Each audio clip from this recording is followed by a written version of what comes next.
Le masculinisme, c'est une idéologie politique dont le but est de réaffirmer l'ordre naturel des choses, à savoir la domination des hommes sur les femmes.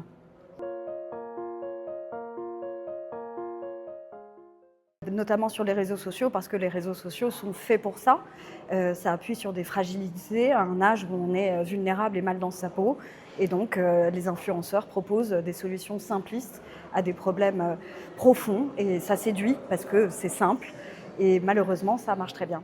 Notamment... Alors les incels sont des célibataires involontaires, ils ont toujours existé, sauf que là, ils ont une caisse de résonance importante grâce aux réseaux sociaux. Et du coup, effectivement, comme le disait Olivia, c'est une réponse simple à un problème complexe. Et donc, ils prospèrent plutôt chez des jeunes un peu fragiles. Et c'est là tout le risque d'ailleurs des masculinistes, puisqu'ils arrivent à embrigader des jeunes derrière leur téléphone.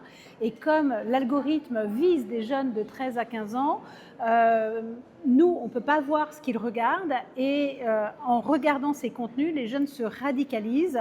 Et le vrai problème du coup des incels, c'est que quand ils sont radicalisés, ils peuvent chercher à passer à l'acte. Et c'est d'ailleurs toujours dans la catégorie des incels qu'on a des terroristes qui vont tuer des femmes parce que ce sont des femmes.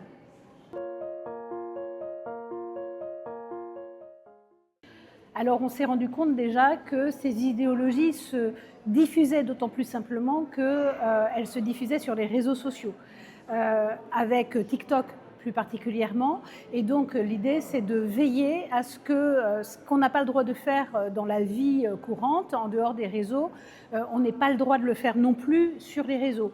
Donc on souhaite qu'il y ait également une amende forfaitaire pour tous les propos sexistes et haineux qui sont proférés sur les réseaux sociaux.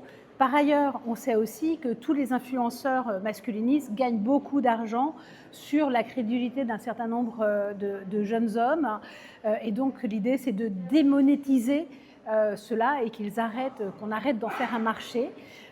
Donc ça, c'est pour s'occuper des algorithmes. Mais bien sûr, si on veut protéger nos jeunes, eh bien, comme toujours, l'éducation à la vie affective, relationnelle et sexuelle pour apprendre l'égalité dès le plus jeune âge et une éducation aux médias pour ne pas se faire capter justement par l'algorithme et être consciente de ce qu'on risque quand on regarde trop souvent ce genre de contenu.